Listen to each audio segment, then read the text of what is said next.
모든 문명의 근간을 이루는 질문이 하나 있습니다. 하지만 조심하십시오. 여러분이 생각하는 그런 질문이 아닙니다. 신이 존재하는지를 묻는 것은 함정이며 아무런 결론도 내지 못하는 무한한 싸움에 완벽하게 들어맞는 이분법적 논쟁입니다. 이는 잘못된 과제입니다. 올바른 질문은 더 심오합니다. 신은 무엇을 위해 창조되었는가? 제국과 민족을 넘어 살아남은 이 살아있는 아이디어의 진짜 기능은 무엇인가?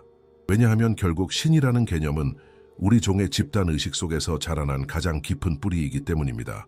신은 변하고 적응하지만 그 핵심은 그대로 남아 있습니다. 이것은 덧없는 것이 아닙니다. 아이디어는 물리적인 힘입니다. 신이라는 개념은 우리가 누구를 사랑해야 하고 누구를 미워해야 하며 무엇이 미덕인지를 정의합니다. 이는 신앙을 넘어 모든 문명 건설의 기반입니다. 그리고 우리의 야심찬 탐구는 데미우르고스 프로젝트를 통해 이루어질 것입니다. 우리의 목표는 모든 세부 사항을 이해하는 것입니다. 하지만 그 전에 먼저 걸림돌을 치워야 합니다. 모두가 반복해서 말하며 우리의 시야를 가리는 세 가지 게으른 답변이 있습니다. 많은 사람들은 신이 창조된 것이 아니라 물리적으로 존재한다고 말합니다. 수십억 명이 이를 믿지만 우리의 분석에서 문자 그대로의 존재 여부는 중요하지 않습니다. 만약 당신이 오래된 기계에서 복잡한 장치를 발견했다면 그 장치가 무슨 역할을 하는지 이해하기 위해 제작자를 알 필요는 없습니다. 우리는 창조주를 잠시 방정식에서 제외하고 인류를 분석할 것입니다. 또 다른 흔한 답변은 회의론자들이 가장 좋아하는 것으로 신이 죽음에 대한 두려움을 다루기 위한 목발이라는 것입니다. 원시인이 무서워서 천둥을 발명했다고 생각하는 것은 논리적으로 보입니다. 하지만 이 데이터를 5만 년의 기록과 비교해보면 공리 프로젝트에 따르면 계산이 맞지 않습니다. 두려움만으로는 우리가 수세기에 걸쳐 대성당을 짓거나 복잡한 도덕률을 만든 이유를 설명할 수 없습니다. 종교를 단지 위안으로만 사용한 사회는 종교를 조직의 도구로 사용한 사회에 의해 잡아먹혔을 것입니다. 세 번째 흔한 답변은 신이 단지 권력자들의 통제 수단이라는 것입니다. 유명한 인민의 아편 말입니다. 그렇습니다. 왕들은 신앙을 이용했습니다. 하지만 한 무리의 음모가들이 동굴에서 다른 사람들을 속이기 위해 신을 발명했다고 생각하는 것은 순진한 발상입니다. 분석에 따르면 신념은 유기적으로 아래에서 위로 생겨납니다. 엘리트들은 단지 이미 준비된 이 지렛대를 발견하고 그것을 당기는 법을 배웠을 뿐입니다. 그렇다면 이것은 무엇일까요?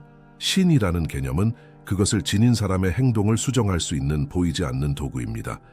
이는 마치 체스 규칙과 같습니다. 그 규칙들은 자연에 존재하지 않지만 수백만 명의 사람들이 나무 말을 특정한 방식으로 움직이게 만듭니다. 헌법은 단지 종이에 불과하지만 군대를 행진하게 만듭니다. 신이라는 개념도 이와 같지만 우리의 본능을 건드리기 때문에 무한히 더 강력합니다. 페이크 레시피와는 달리 이 힘은 우리의 가치 체계를 재구성합니다.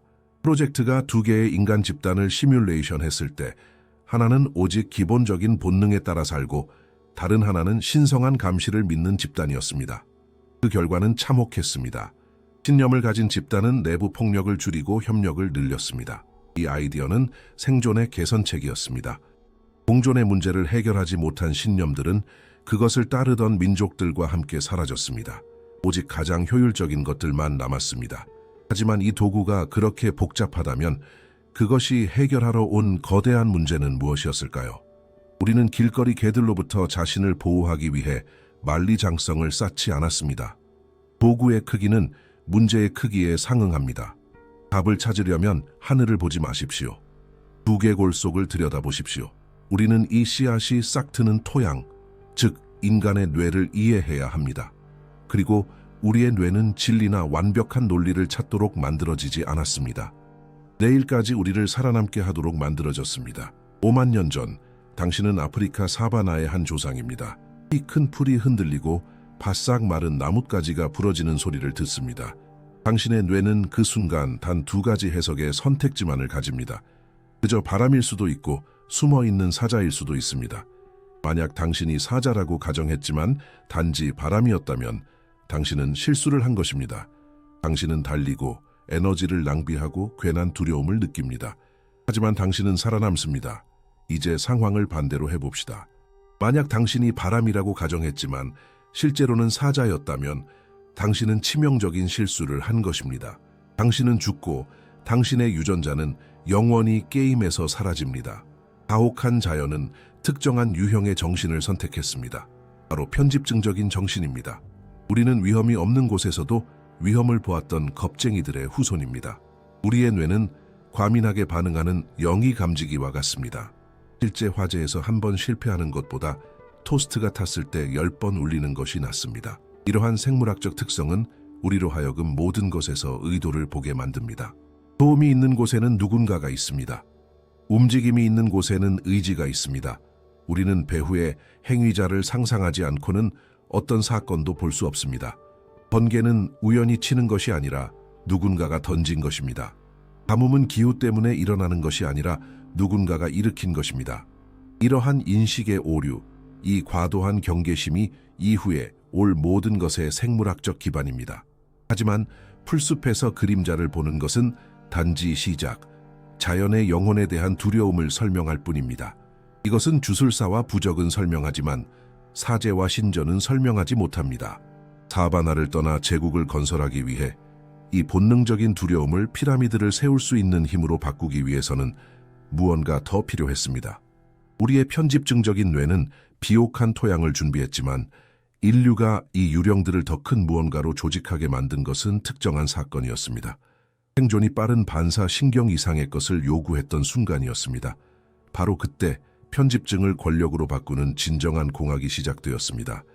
우리는 심장이 세차게 뛰고 키 큰 풀을 바라보는 우리의 조상을 사반에 얼어붙은 채로 남겨두었습니다. 그는 그의 뇌가 의도적인 실수를 저질렀기 때문에 살아남았습니다. 그는 바람만 있는 곳에서 사자를 보았습니다. 그는 우연만 있는 곳에서 의도를 보았습니다. 이 편집증은 그의 생명을 구했지만 훨씬 더 심오한 일을 해냈습니다. 그것은 앞으로 존재할 모든 신들의 씨앗을 심었습니다. 이 과도한 경계심은 기초이자 원초적인 본능입니다. 하지만 사반에서의 단순한 놀람을 복잡한 종교로 바꾸기 위해 인간의 뇌는 동시에 세 개의 정신적 스위치를 켜야 했습니다. 프로젝트는 우리 마음이 작동하는 방식에서 이 세 가지 기둥을 확인했습니다. 그것들은 물리적 세계를 마법의 세계로 바꿉니다. 모든 것은 행위자 탐지에서 시작됩니다. 거기에 누군가 있다고 외치는 메커니즘입니다. 우리에게는 아무것도 저절로 일어나지 않습니다. 나뭇가지가 부러지면 누군가 밟은 것입니다. 돌이 구르면 누군가 민 것입니다. 세상은 결코 수동적이지 않으며 항상 누군가의 행동의 결과입니다. 하지만 이것 자체는 단지 동물적 본능일 뿐입니다. 인간의 도약은 다음 단계에서 일어납니다. 두 번째 기둥은 마음이론입니다. 그것은 다른 사람을 보고 그 사람도 우리처럼 생각, 욕망, 기분을 가지고 있다는 것을 이해하는 우리만의 독특한 능력입니다. 이것이 우리가 공감하거나 경쟁자를 속일 수 있게 해주는 것입니다. 문제 혹은 마법은 우리가 이 인간적인 도구를 인간이 아닌 것에 적용할 때 일어납니다. 만약 바람에 의도가 있다면 바람은 마음을 가지고 있을 것입니다. 만약 화산이 폭발했다면 그것은 화가 났을 것입니다. 만약 강이 말랐다면 그것은 기분이 상했을 것입니다. 갑자기 자연은 무관심한 물리적 현상의 집합이 아니라 보이지 않고 변덕스러운 인격체들로 가득 찬 방이 됩니다. 세상은 거대한 사회적 극장이 됩니다. 이로 인해 필연적인 일이 발생합니다. 만약 강의 인격과 욕망이 있다면 나는 그와 협상할 수 있습니다. 거래를 할 수 있습니다. 내가 너에게 이 꽃이나 이 염소를 줄 테니 너는 나에게 물고기를 주고 내 아이들을 익사시키지 말아줘. 바로 이 순간 의식이 탄생합니다. 희생이 탄생합니다. 원시 종교는 숭배보다는 외교에 가까웠습니다. 그것은 생존을 보장하기 위해 자연의 힘과 계약을 맺으려는 필사적인 시도였습니다. 하지만 이 순환을 완성하기 위해서는 아직 세 번째 기둥이 빠져 있습니다. 바로 서사 중독입니다. 우리의 뇌는 혼돈이나 무작위성을 견디지 못합니다. 연구에 따르면 인간의 마음은 연결되지 않은 사건들 앞에서 극심한 스트레스를 받습니다. 우리는 점들을 잇는 이야기가 필요합니다. 장기간의 가뭄에 이어 부족의 질병이 도는 것은 우리 마음의 두 개의 무작위적인 사건이 아닙니다. 그것들은 같은 이야기의 장들입니다. 우리가 물에 정령을 노하게 했고 이제 그가 우리를 질병으로 벌주고 있다. 우리는 범죄와 처벌, 도덕적 인과 관계의 줄거리를 만듭니다. 이것은 엄청난 심리적 안도감을 가져다 줍니다. 이야기가 무섭더라도 혼돈보다는 낫습니다. 왜냐하면 원인이 있다면 해결책이 있기 때문입니다. 우리가 벌을 받았다면 용서를 구할 수 있습니다. 신화는 우리에게 통제력의 환상을 되찾아 줍니다. 행위자 탐지, 마음이론, 그리고 서사를 합치면 완벽한 폭풍이 됩니다. 이것을 깊이 분석했을 때 공리는 우리의 조상들이 아무런 종교도 프로그래밍 되지 않았지만 이 세 가지 인지 모듈을 갖춘 가상사회에서 존재했던 시나리오를 분석했습니다. 그 결과는 놀라울 정도로 일관적이었습니다. 거의 모든 분석에서 몇 세대가 지난 후 이 사회들은 자발적으로 신념 체계를 발전시켰습니다. 그들은 의식을 가지고 죽은 자를 묻기 시작했고 금기를 만들고 기후와 대화하려고 시도했습니다. 이 시스템은 신이 후기 문화적 발명품이 아니었음을 증명했습니다. 그것은 우리 생물학의 필연적인 발견이었습니다. 신전을 짓기 위한 설계도는 우리가 첫 번째 돌을 쌓기 훨씬 전부터 우리 뉴런에 그려져 있었습니다. 이것은 모든 것에 영혼이 있다는 믿음인 애니미즘의 탄생을 설명합니다. 바위의 영혼, 나무의 영혼, 표범의 영혼. 이것이 신성한 질서의 첫 번째 버전이었습니다. 그것은 수천 년 동안 완벽하게 작동했습니다. 그것은 수평적이고 개인적이며 직접적인 시스템이었습니다. 당신은 당신이 있는 곳에 정령과 대화했습니다. 거대한 신전도, 성스러운 책도, 모든 것을 통제하는 강력한 사제 계급도 없었습니다. 그것은 모두가 이름으로 서로를 아는 작은 사냥꾼 채집가 무리를 위해 맞춤 제작된 영성이었습니다. 하지만 역사는 거기서 멈추지 않았습니다. 애니미즘에는 치명적인 한계가 있었습니다. 그것은 자연 속에서 사는 50명 규모의 집단에게는 잘 작동했지만 군중을 관리하는 데는 무능했습니다. 지역 가을의 정령은 멀리 떨어진 땅에서 온 낯선 사람에게 권위가 없습니다. 당신 마을의 나무와 맺은 약속은 다른 부족의 상인에게는 아무런 가치가 없습니다. 애니미즘의 렌즈는 자연을 다루는 데는 훌륭했지만 대규모의 인간 복잡성을 다루는 데는 끔찍했습니다. 그리고 그때 상황이 급격하게 변했습니다. 인류는 자신의 성공의 덫에 빠지기 직전이었습니다. 우리는 걷는 것을 멈췄습니다. 우리는 심기 시작했습니다. 농업혁명은 풍부한 식량을 가져왔지만 숲의 옛 정령 체계가 결코 해결할 수 없는 문제들도 가져왔습니다. 갑자기 우리는 더 이상 형제와 사촌들로 이루어진 무리가 아니었습니다. 우리는 땅과 자원을 놓고 다투는 정착지에 빽빽하게 들어찬 수천 명의 낯선 사람들이었습니다. 사회적 혼란이 문을 두드렸습니다. 폭력은 이 부풀어 오른 새로운 공동체들을 내부로부터 붕괴시킬 위협이었습니다. 작은 정령들은 너무 약해서 그렇게 많은 사람들의 야망과 불신을 억제할 수 없었습니다. 우리는 더 큰 무언가가 필요했습니다. 우리는 새로운 종류의 질서가 필요했고 사바나의 유령들은 훨씬 더 강력하고 위험한 존재들에게 자리를 내주어야 했습니다. 정원은 곧 도시가 될 것이었고 도시는 새로운 주인이 필요했습니다. 만년 전 우리는 우리 존재의 가장 위험한 선택을 했습니다. 우리는 사냥의 자유를 농업의 노예 생활과 맞바꿨습니다. 책에서는 이것을 진보라고 부르지만 우리의 생존 코드에게는 트라우마였습니다. 사바나에서 자연의 정령들과 함께 작동했던 오래된 정신 상태는 붕괴되었습니다. 수천 년 동안 우리는 최대 50명의 무리를 지어 살았습니다. 신뢰는 혈연과 공존에 기반했습니다. 당신은 모든 얼굴을 알았습니다. 누군가 훔치면 처벌은 즉각적인 수치심과 추방이었습니다. 평판이 유일하게 필요한 안전장치였습니다. 하지만 미리 규칙을 바꿨습니다. 농업은 식량을 축적하게 했고 인구 폭발을 일으켰습니다. 야영지는 수천 명의 주민이 사는 도시로 변했습니다. 처음으로 인간은 낯선 사람들의 물결에 둘러싸이게 되었습니다. 이방인의 문제가 탄생했습니다. 전에 본 적 없는 사람을 어떻게 믿을 수 있을까요? 약속이 지켜질지 모르는데 어떻게 거래를 할 수 있을까요? 부족의 평판 시스템은 깨졌습니다. 군중 속에서 도둑은 훔치고 익명 속으로 사라집니다. 수치심은 더 이상 작동하지 않았습니다. 군중과 함께 재산이 생겨났습니다. 사냥꾼은 재산이 없었습니다. 농부는 곡물 창고와 땅을 가졌습니다. 모든 것을 가진 자와 아무것도 없는 자, 불평등이 생겨났습니다. 이 초기 도시들의 긴장은 시한폭탄과 같았습니다. 협력의 도전도 있었습니다. 농업은 미래의 보상을 위해 오늘의 희생을 요구합니다. 운하를 파고 성벽을 쌓는 것을 요구합니다. 어떻게 수천 명의 생물학적 이기주의자들을 뜨거운 태양 아래서 보장도 없이 함께 일하도록 설득할 수 있을까요? 역사적 분석은 바로 이 순간을 보여줍니다. 농업사회가 애니미즘적 사고방식으로 운영되려고 할 때마다 그 결과는 재앙적이었습니다. 99%의 경우 그들은 내전과 혼란으로 붕괴되었습니다. 자연의 정령들은 도덕적 권위가 없었습니다.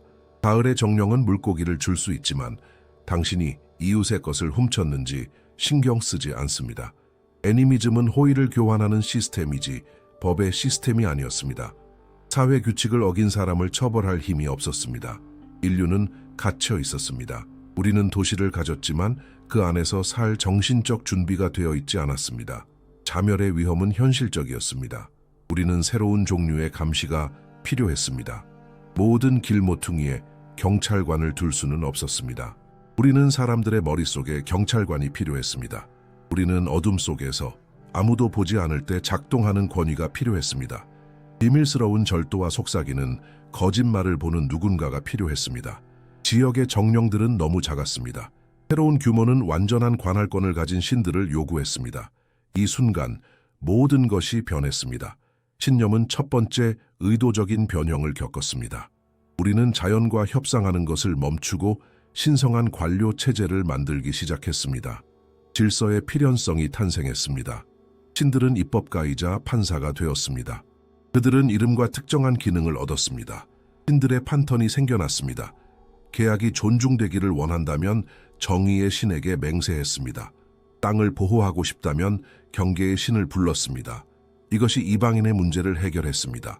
만약 내가 제우스를 믿고 당신도 믿으며 우리 둘 다 그가 거짓말쟁이를 번개로 벌한다고 믿는다면 우리는 협상할 수 있습니다. 우리는 신뢰의 화폐를 만들었습니다. 보이지 않는 감시자에 대한 공통된 믿음은 낯선 사람들 사이의 협력을 가능하게 했습니다. 이전에 우리를 사자로부터 보호해 주었던 두려움은 방향이 바뀌었습니다. 이제 포식자는 하늘에 있었고 도덕성을 관찰하고 있었습니다. 진화적 편집증은 사회적 결속을 만드는 데 사용되었습니다. 하지만 이 해결책은 부작용을 가져왔습니다. 이 신들을 유지하기 위해서는 강에 과일 하나 던지는 것으로는 충분하지 않았습니다. 그들은 기관을 요구했습니다. 신전은 최초의 은행, 등기소, 시청으로 등장했습니다. 사제들은 신성한 의지를 독점하는 최초의 관료 계급이 되었습니다. 시스템은 경직되었습니다. 사회는 번영했지만 권력이 하늘에서 땅으로 흘러내려 기반을 짓누르는 계층 구조를 만들었습니다. 다신교, 즉 조직된 여러 신에 대한 믿음은 수메르, 이집트, 바빌로니아를 가능하게 한 사회적 기술이었습니다.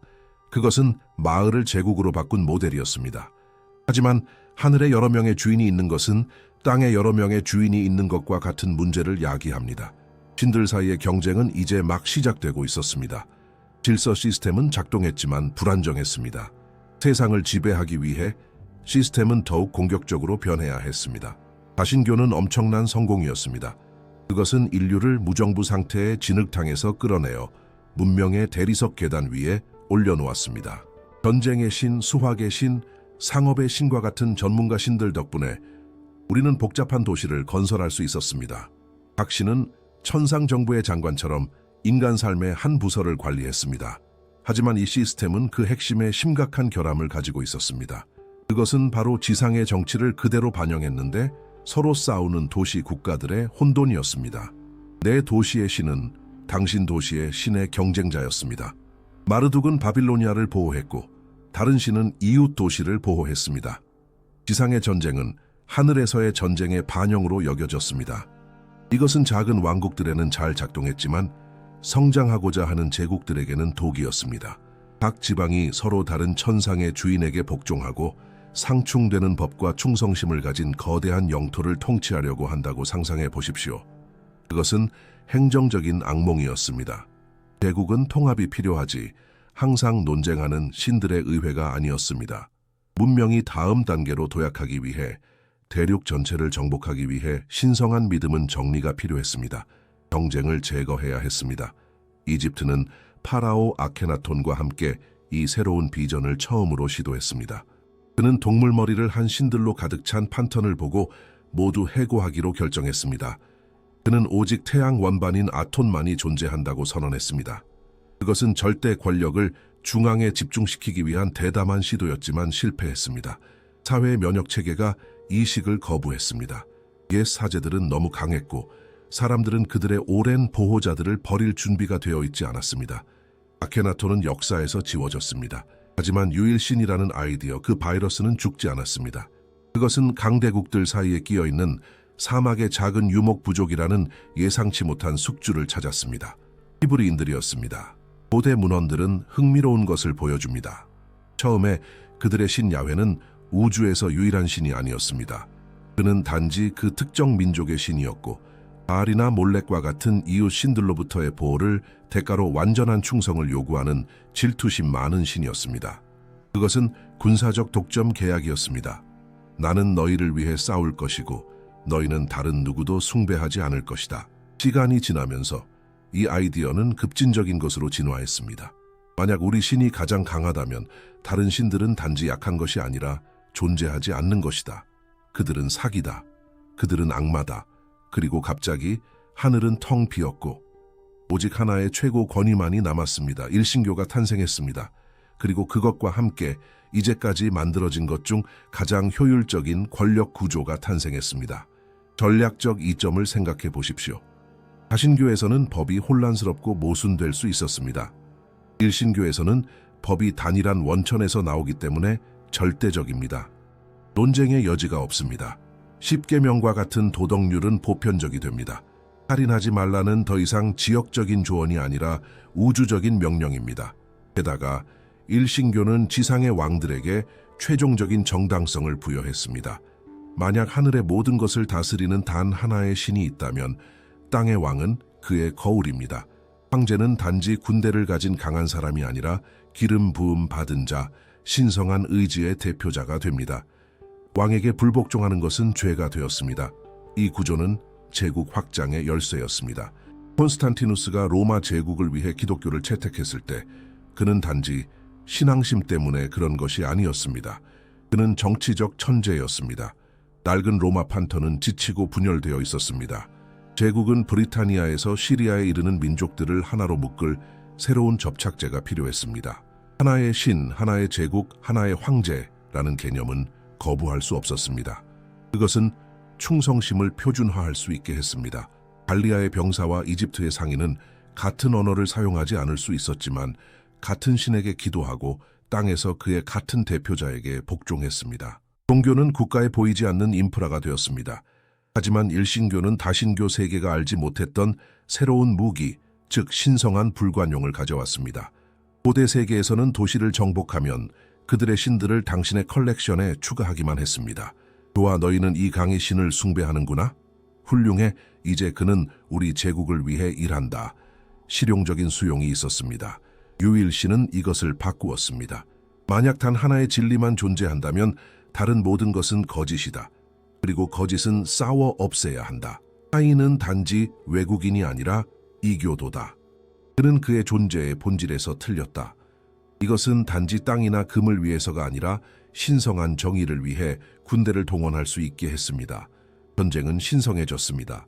보상이 약탈해서 영원한 천국으로 바뀌었을 때 수천 명의 남자를 죽음으로 행진하도록 설득하는 능력은 기하급수적으로 증가했습니다. 다신교의 질서 도구는 완전한 권력의 무기로 업그레이드 되었습니다. 신념은 세계 지배의 도구가 되었습니다. 그것은 법을 통일했고 대륙 규모로 낯선 사람들 사이에 연대를 만들었으며 이전과는 비교할 수 없을 정도로 국가를 강화했습니다. 하지만 완벽한 통치 기계가 되면서 시스템은 근본적인 것을 잊었습니다. 그것은 차가워졌습니다.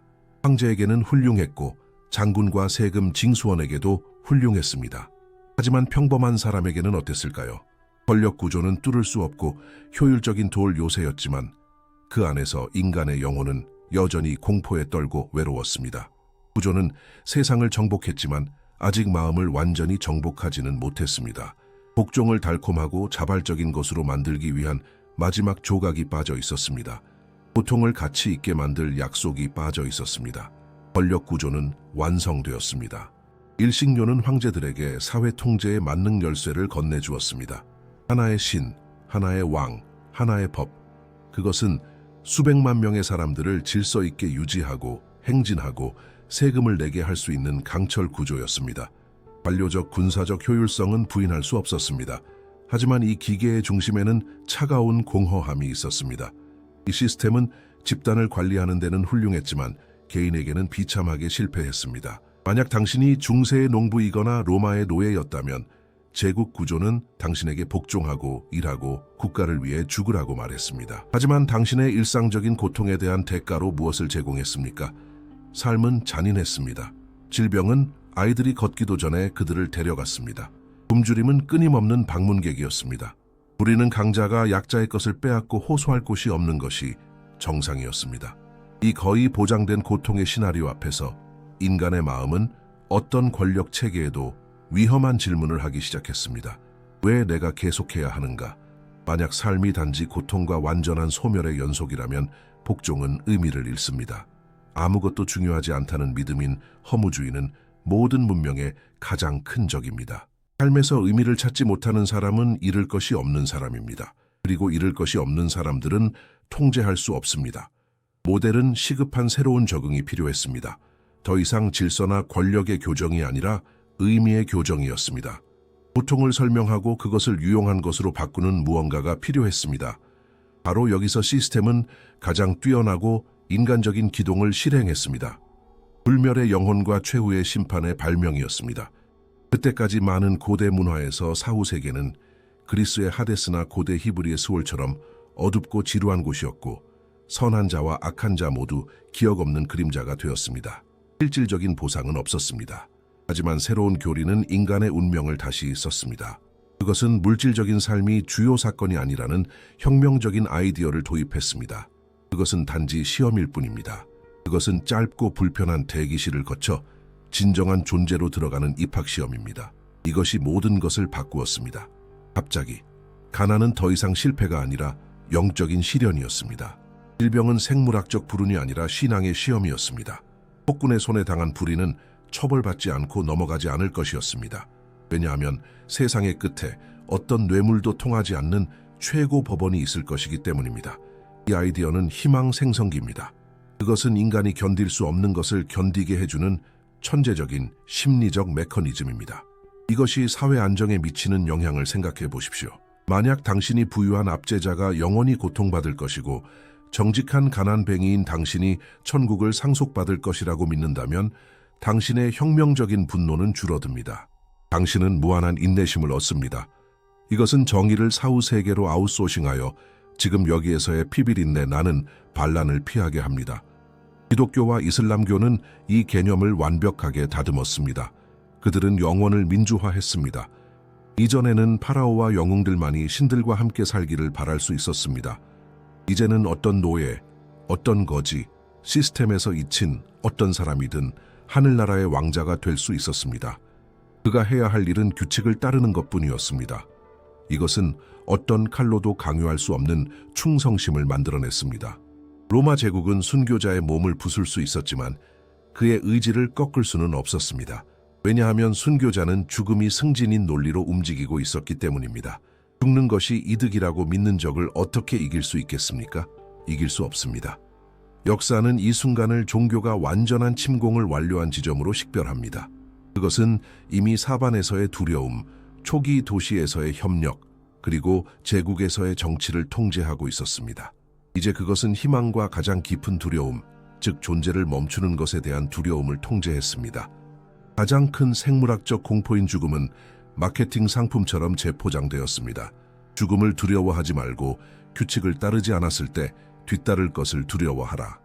지옥은 최종적인 제재, 제국의 경찰이 잠들어 있을 때조차 모두를 줄 세우는 보이지 않는 채찍이 되었습니다.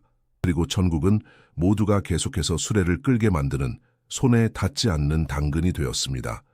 이 구조는 인간의 삶에 서사적인 의미를 부여했습니다. 당신은 더 이상 무관심한 우주 속의 생물학적 사고가 아닙니다. 당신은 우주적 드라마의 주인공입니다. 신이 당신을 보고 있습니다. 우주는 당신의 도덕적 선택에 신경 씁니다. 당신의 모든 행동은 영혼에 울려 퍼집니다. 이것은 실존적 공허함을 위안이 되는 밀도로 채웁니다. 그리하여 순환은 닫혔습니다. 아프리카의 키 큰 풀밭에서의 인식 오류로 시작된 아이디어는 수십억 명의 정신을 지탱하는 구조가 되었습니다. 그것은 우리를 혼돈으로부터 보호했고 경이로운 것들을 건설하게 했으며 우리에게 왕과 법을 주었고 마침내 힘든 날에 침대에서 일어날 이유를 주었습니다. 하지만 오늘날 21세기에 새로운 일이 벌어지고 있습니다. 이 신념이 살아가는 환경이 급격하게 변했습니다. 과학은 천둥을 설명하기 시작했고 의학은 죽음을 늦추기 시작했으며 민주주의는 신성한 왕들에게 의문을 제기하기 시작했습니다. 낡은 모델은 가장 큰 도전에 직면하고 있습니다. 우리는 우리를 여기까지 이끌어온 근본적인 구조를 제거하려는 세상에 살고 있습니다. 이제 큰 질문은 우리가 그것 없이 살 준비가 되어 있는지 아니면 시스템이 붕괴될 것인지입니다. 우리는 우리 종의 역사상 독특하고 위험한 순간을 살고 있습니다. 지난 200년 동안 인류의 일부는 전례 없는 시도를 하기로 결정했습니다. 수천 년 동안 문명을 지탱해 온주 기둥 없이 문명의 구조를 유지하려는 것입니다. 우리는 신을 제거하려고 하고 있습니다. 그 과정은 과학의 부상과 함께 서서히 시작되었습니다. 옛 신은 우리 지식의 공백 속에 살았습니다. 그는 번개, 질병, 별의 기원에 대한 설명이었습니다. 하지만 과학이 발전함에 따라 이 공백들은 줄어들었습니다. 우리는 번개가 즈스의 분노가 아니라 정이라는 것을 발견했습니다. 우리는 전염병이 저주가 아니라 박테리아라는 것을 발견했습니다. 우리는 별이 천사가 아니라 핵융합이라는 것을 발견했습니다. 모든 발견과 함께 신성한 영역은 줄어들었습니다. 영혼과 의도로 가득 찬 마법의 세계는 차갑고 무관심한 물리 법칙에 의해 지배되는 기계적인 세계로 대체되었습니다. 우주는 침묵했습니다. 우리와 대화하는 것을 멈췄습니다. 프로젝트에게 이것은 심각한 적색 경보를 울렸습니다. 기억하십시오. 우리의 생물학적 본능은 변하지 않았습니다. 우리는 여전히 패턴과 의미에 절박한 사바나의 그 편집증적인 영장류들입니다. 우리의 마음은 공백을 견디지 못합니다. 무의미한 시면을 마주하고 평온하게 있도록 만들어지지 않았습니다. 우리가 전통적인 종교를 제거했을 때 우리는 순수하게 이성적이고 논리적인 존재가 되지 않았습니다. 그것은 환상입니다. 일어난 일은 책임의 전가였습니다. 믿고 소속되고 신성한 목적을 가져야 할 필요성은 어딘가로 가야 했습니다. 낡은 모델은 지워지지 않았고 단지 번성할 새로운 서버를 찾았을 뿐입니다. 우리는 세속 종교의 시대에 들어섰습니다. 만약 신이 죽었다면 무언가가 그 왕좌를 차지해야 합니다. 왜냐하면 왕좌는 비어 있을 수 없기 때문입니다. 20세기에 우리는 이 구멍을 인간의 이상으로 채우려고 할 때 무슨 일이 일어나는지 정확히 보았습니다. 위대한 정치 이데올로기들은 단지 이성적인 운동이 아니었고 위장된 종교였습니다. 공산주의와 다른 대중운동들은 일신교의 구조를 그대로 복사했습니다. 그들에게는 예언자가 있었고 의심할 수 없는 성스러운 책이 있었으며 의식, 성인, 그리고 이단자가 있었습니다. 천국의 약속은 하늘에서 땅으로 사회적 유토피아로 내려왔습니다. 심판의 날은 혁명이 되었습니다. 원죄는 이데올로기에 따라 사유재산이나 혈통의 타락이 되었습니다. 이전에 십자군을 움직였던 광신은 이제 정치 군대를 움직였습니다. 잔인한 위험은 세속 종교가 전통 종교보다 훨씬 더 치명적이라는 것입니다. 옛 종교들은 완벽함을 오직 사후 세계에서만 약속했습니다. 이것은 탈출구를 만들었습니다. 당신은 이 세상이 결함이 있고 불완전하다는 것을 받아들였습니다. 하지만 새로운 정치 종교들은 완벽함을 지금 여기에서 약속합니다. 그들은 지상의 천국을 만들겠다고 약속합니다. 그리고 지상의 천국을 건설하기 위해 광신자들은 반대하는 사람들의 현재 삶을 지옥으로 만드는 것을 정당화합니다. 만약 유토피아가 바로 저기에 있다면 영광스러운 미래의 도래를 가속화하기 위해 어떤 희생도 타당하고 어떤 폭력도 허용됩니다. 하지만 이것이 과거의 일이라고 생각하지 마십시오. 오늘날 현대 자유주의 세계에서 우리는 우리 자신의 위장된 종교를 만들었습니다. 바로 인본주의입니다. 우리는 인간을 숭배합니다. 우리는 인간을 우주의 중심에 놓습니다. 우리는 인권이라고 부르는 신성한 교리를 만들었습니다. 진실은 생물학적 물리적 관점에서 볼 때 양도할 수 없는 권리는 존재하지 않는다는 것입니다. 자연은 생명이나 자유에 대한 권리를 주지 않으며 자연은 투쟁과 죽음에 대한 권리를 줍니다. 인권은 법적 허구이며 우리가 집단적으로 믿기로 동의한 이야기입니다. 그것들은 우리의 새로운 신화입니다. 우리는 우리 조상들이 신성한 계명을 대했던 것과 같은 종교적 경외심으로 이 권리들을 대합니다. 만약 당신이 오늘날 이 가치들의 의문을 제기하면 당신은 취소당합니다. 이는 파문을 현대적으로 표현한 말입니다. 당신은 부족에서 쫓겨나고 평판과 목소리를 잃습니다. 사회 통제 메커니즘은 동일하게 유지되며 단지 우리는 사제의 법의를 입법가의 정장이나 소셜 네트워크의 알고리즘으로 바꿨을 뿐입니다. 신이 남긴 공백은 새로운 컬트들의 불협화음으로 채워졌습니다.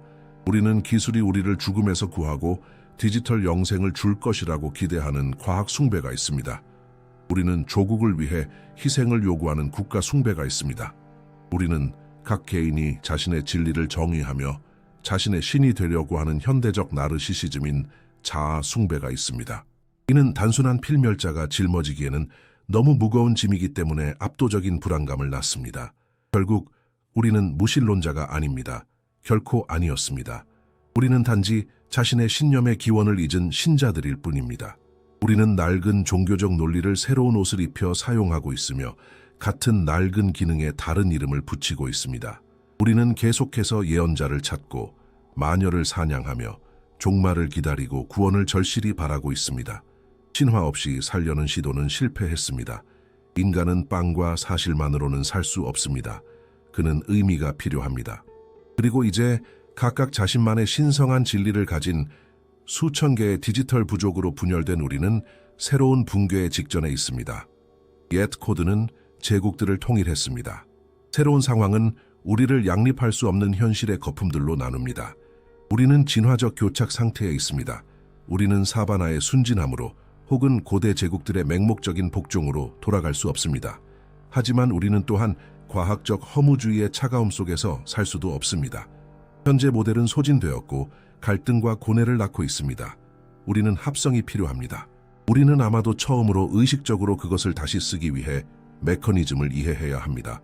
최종적인 질문은 신이 존재하는지가 아니라 그 자리에 우리가 우리를 파괴하지 않을 무엇을 놓을 것인가입니다. 그리고 그 답은 우리가 아직 탐험하지 않은 시스템의 유일한 부분에 숨겨져 있을 수 있습니다.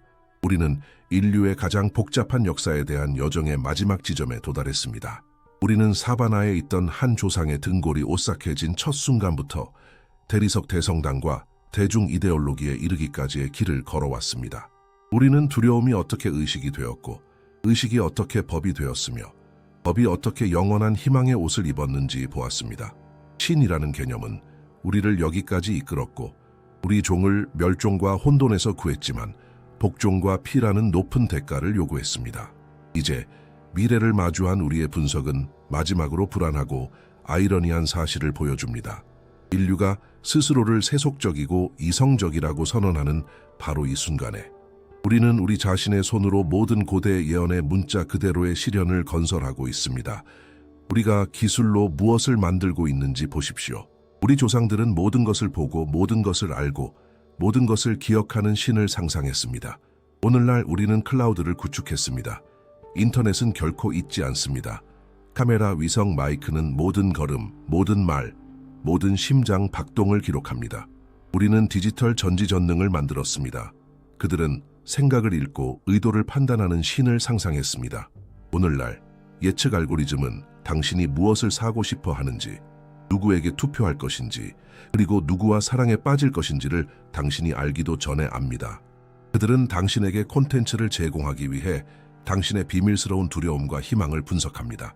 우리는 알고리즘적 심판을 만들었습니다. 그들은 불멸과 텔레파시 소통을 꿈꿨습니다. 오늘날 생명공학은 생명을 무한정 연장할 것을 약속하고 신경 인터페이스는 마음을 기계에 연결할 것을 약속합니다. 우리는 낡은 신화들을 공학으로 바꾸고 있습니다. 깨닫지 못하는 사이에 우리는 하늘의 빈 의자를 차지하려고 하고 있습니다. 인간은 자유로워지기 위해 신을 죽인 것이 아니라 그의 일자리를 차지하기 위해 신을 죽였습니다. 우리는 데미우르고스가 되고 싶어 합니다. 하지만 이 야망에는 치명적인 위험이 있습니다. 우리는 신들의 힘을 얻고 있지만 사바나의 편집증적인 영장류의 뇌를 그대로 가지고 있습니다. 우리는 석기시대의 감정으로 통제되는 핵무기와 인공지능을 가지고 있습니다. 우리는 세상을 파괴할 힘을 가지고 있지만 여전히 같은 부족적 두려움, 한 집단에 속하고 타인을 공격하려는 같은 필요에 의해 움직입니다. 기술은 우리의 본성을 증폭시킬 뿐 고치지 않습니다. 돌을 든 광신자는 문제입니다. 바이러스성 알고리즘을 가진 광신자는 세계적인 재앙입니다. 그렇다면 출구는 무엇일까요? 데미우르고스 프로젝트의 결론은 우리가 이 유산을 지울 수 없다는 것입니다. 믿고 목적을 찾고 연결되려는 필요성은 우리 유전자에 새겨져 있습니다. 그것을 억지로 억누르려는 시도는 이데올로기적 괴물을 낳거나 허무주의적 절망을 낳을 뿐입니다. 유일하게 가능한 선택은 시스템의 파괴가 아니라 자각입니다. 수천 년 동안 우리는 이 서사의 수동적인 사용자였습니다. 우리는 우리가 이해하지 못하는 두려움과 희망에 의해 통제되었습니다. 우리는 이 명령들의 기원을 묻지 않고 사제의 왕 그리고 이데올로그들에게 복종했습니다. 인간 진화의 다음 단계는 생물학적인 것이 아니라 인지적인 것입니다. 우리 자신의 운명의 관리자가 되는 것입니다. 우리의 종교적 본능을 바라보고 그것들이 무엇인지를 인식하는 것입니다. 우주에 대한 절대적인 진리가 아니라 생존의 도구라는 것을. 우리는 이교도를 미워할 필요 없이 종교 공동체를 이용하여 사회적 유대를 만들도록 선택할 수 있습니다. 우리는 마비시키는 죄책감 없이 의식의 규율을 이용하여 우리의 삶을 개선하도록 선택할 수 있습니다. 우리는 그것을 설명하기 위해 반과학적인 우화를 발명할 필요 없이 우주 앞에서 경이로움을 추구할 수 있습니다. 우리는 교리와 불관용을 버리고 음악, 예술, 그리고 자선을 유지할 수 있습니다. 이것은 우리 종이 거의 보여주지 않았던 성숙함을 요구합니다. 그것은 공황 상태에 빠지지 않고 우주의 침묵을 마주하는 것을 요구합니다. 그것은 하늘에서 준비된 채로 내려오기를 기다리는 대신 우리 자신의 의미를 창조하는 것을 요구합니다. 잠시 눈을 감으십시오. 5만 년 전 아프리카 사바나로 돌아가십시오.